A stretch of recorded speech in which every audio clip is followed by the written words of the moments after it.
Pengacara Peggy bikin gemetar Panglima OPM. Anak buah Jenderal Kopassus bebaskan sandera bermodal barang. OPM pernah menyandera puluhan orang ekspedisi Loren 95 di Mapenduma, Papua.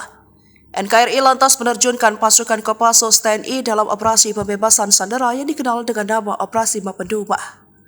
Prabowo yang di tahun 2024 ini akan dilantik menjadi Presiden RI ditunjuk menjadi komandan operasi tersebut.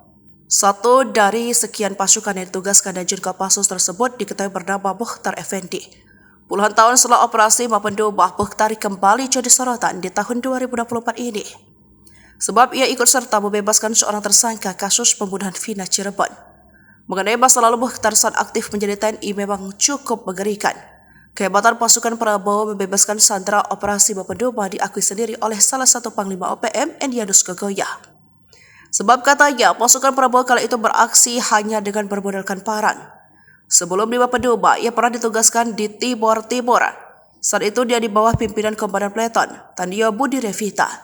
Ia sendiri kini berpangkat Letnan Jenderal dan menjadi orang nomor 2 di Angkatan Darat. Barulah setahun kemudian, Mukhtar bertugas di bawah komando Prabowo Subianto pada operasi Mapenduma. Ada 26 sandera OPM, 7 merupakan WNA. Saya yang ambil sandera saya, kata Mukhtar mengutip Tribunnews.com. Tahun 2013 ia mengajukan pensiun dini dengan pangkat Sersan Mayor. Dari situ ia menjadi pengacara berbekal gelar sarjana hukum yang pendidikannya ditempuh sambil berdinas di tentara.